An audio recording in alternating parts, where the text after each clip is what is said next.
Asyafaqah alal khalqi kullihim, punya empati, punya kasih sayang ke semua makhluk. Bahwa takdir kita ada perbedaan itu ya wajar, tapi bahwa definisi itu nyata.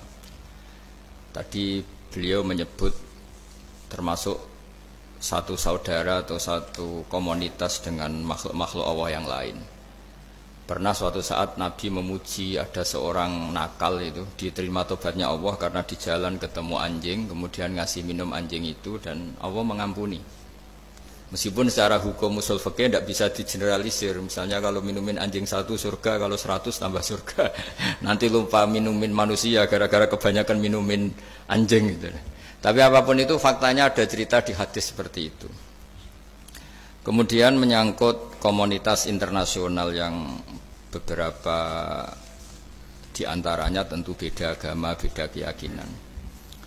Saya mau membacakan cerita di kitab Ar-Risalah Al-Qushairiyah. Jadi saya hanya membantu referensi-referensi yang diajarkan guru-guru kita. Ar-Risalah Al-Qushairiyah adalah kitab kesayangan Mbah Maimun karena dulu mbah beliau dapat ijazah dari Said Umar Sato, kakaknya Said Abi Bakar Sato yang punya kitab I'anatul Thalibin. Dan kitab itu dibawa ke Indonesia sampai ke saya sebagai murid beliau. Di antara yang disebut dalam Ar-Risalah Al-Qushairiyah ini Thariqatu Ahlil Ilm, kitab Ar-Risalah Al-Qushairiyah itu. Saya baca nasnya atau ibaratnya atau teksnya. Sami'tu ba'dal ulama yaqulu istadhafa majusiyun Ibrahim al-Khalil alaihi salam faqala bisyarti antuslima. Famarral majusiyu fa'awhallahu ta'ala ilaihi mundu khamsina sanatan nut'imuhu ala kufri falau nawaltahu lukmatan min ghairi antutalibahu bitahyiri dini. Famado Ibrahim alaihi salam ala athari hatta adrakahu wa atadhara ilaihi fasalahu anis sabab fadzakara lahu dzalik fa aslamal majusiyu. Jadi suatu saat Nabi Ibrahim itu kan terkenal Abu Duyuf, orang yang mesti menservis tamu-tamu itu. Kita tahu dulu itu tidak ada warung, tidak ada hotel, tidak ada, ya pokoknya tidak ada mall. Sehingga kalau orang pergi itu kelaparan betul. Buat orang kaya pun kelaparan karena melewati padang pasir itu. Kalau sekarang kan orang mau sowan kiai makan dulu. Karena takutnya di rumah kiai kan makan sungkan, jadi makan dulu nanti di kiainya tinggal pura-pura makan. Kalau dulu memang makan nih tamu itu wajib betul, kalau tidak ya kelaparan betul tamu. Sehingga cerita suatu saat di antara tamu itu berakidah, berfaham majusi.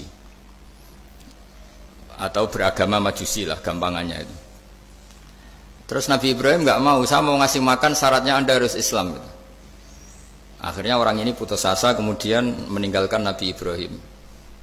Saat orang itu meninggalkan Nabi Ibrahim, Allah memberi wahyu ke Nabi Ibrahim.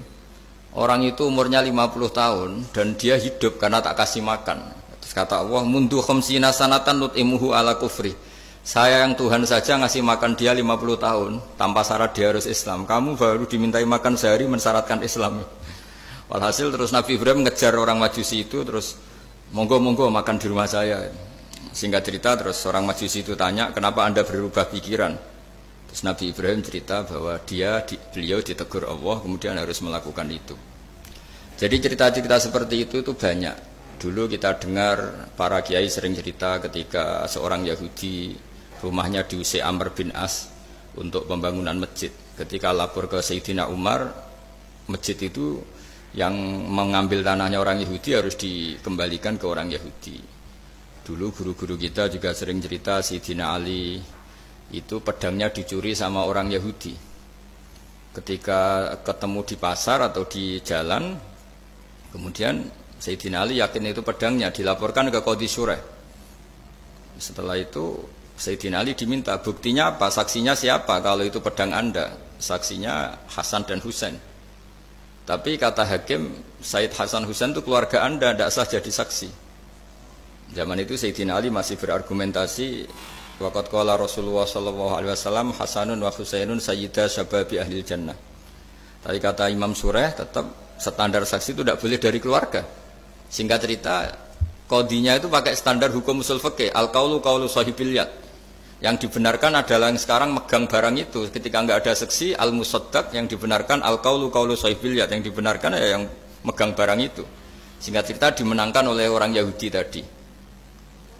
Setelah dimenangkan Sayyidina Ali agak kecewa, masa seorang Amirul Mukminin sidang di pengadilan negeri kalah. Tapi orang Yahudi tadi akhirnya insaf, sadar sampai masuk Islam, sampai beliau ngendikan bihada taqumus sama wal ard, karena ini langit dan bumi berdiri karena keadilan itu. Jadi ini cerita-cerita referensi yang bisa menolong teman-teman siapapun berkomunitas internasional.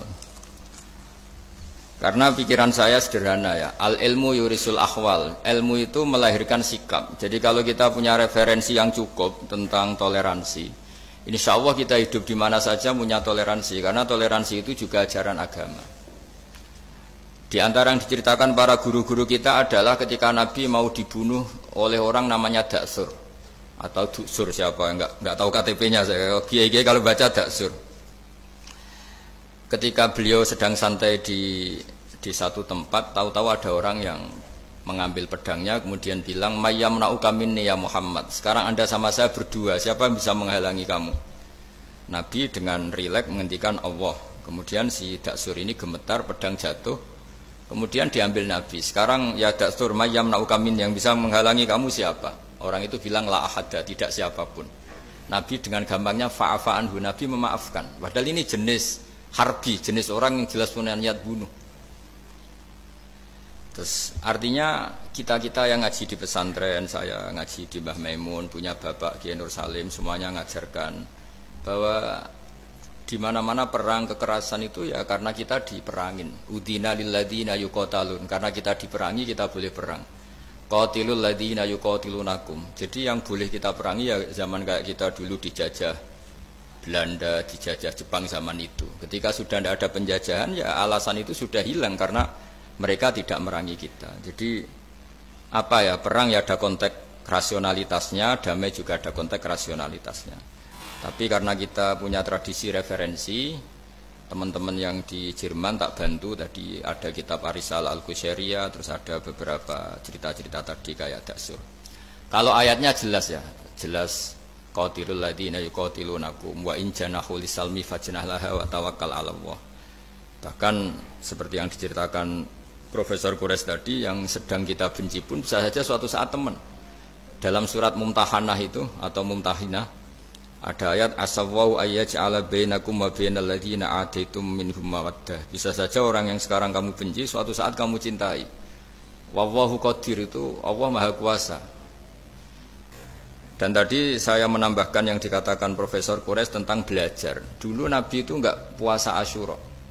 Tapi ketika datang ke Medina, orang-orang Yahudi itu puasa Asyura. Coba tanyakan ke mereka, kenapa puasa tanggal 10? Terus mereka menjawab, yaumun najawwahu fi Musa, itu hari yang Allah menyelamatkan Nabi Musa. Terus fa'amara bisyami, kemudian Nabi menyuruh sahabat puasa. Artinya dulu itu segampang itu hidup, itu sesuatu yang baik, apa ya sudah ditiru. Meskipun kita tahu Nabi itu tentu mustaqil bil istihad, Nabi itu orang yang mandiri. Tapi memberi percontohan kita betapa gampangnya kita seperti itu. Dulu ada seorang Yahudiyah meminta sama Sayyidah Aisyah dan dikasih. Ketika dikasih, dia mendoakan semoga kamu Aisyah selamat dari siksa kubur. Zaman itu Sayyidah Aisyah itu belum tahu tentang siksa kubur, sehingga beliau engkar, nggak percaya. Tapi setelah Rasulullah datang dan diceritanin Nabi, oh iya siksa kubur itu ada. Dan semenjak itu Nabi selalu isti'adah, minta perlindungan dari siksa kubur. Jadi dulu di komunitas-komunitas beda agama sesuatu yang benar ya dibenarkan. Makanya kaidah umum dalam interaksi antar agama itu la tusaddiquhum wa la tukadzibuhum, ya kamu jangan bilang iya, jangan-jangan enggak, ya jangan bilang tidak, jangan-jangan iya. Jadi aturan ilmunya jelas la tusaddiquhum wa la tukadzibuhum. Ya artinya sesuai referensi ilmu lah kira-kira begitu. Terus yang terakhir, ini saya mohon maaf sama komunitas di Jerman karena saya ini pura-puranya aja sibuk. Karena saya kira ini seberapa jam lagi saya ngajar ini. Nanti kalau saya tidak ngajar di sini yang ngundang agak-agak dosa. Jadi supaya sama-sama tidak dosa, ini saya ya nuruti jenengan. Tapi ya karena saya ngajar ini juga yang datang orang macam-macam. Ada yang Kalimantan, Sumatera mau ngaji di sini. Ini seberapa jam lagi saya ngaji Sahih Muslim. Yang terakhir ini di halaman Kitabu Adabil Ulfa wal Ukhuwah halaman 285 dalam Ihya juz 2. Jadi kitab saya juz 2. Mungkin kalau beda cetakan yang jelas ikut Kitabu Adabil Ulfa wal Ukhuwah. Di sini diterangkan oleh Imam Ghazali dengan beberapa riwayat yang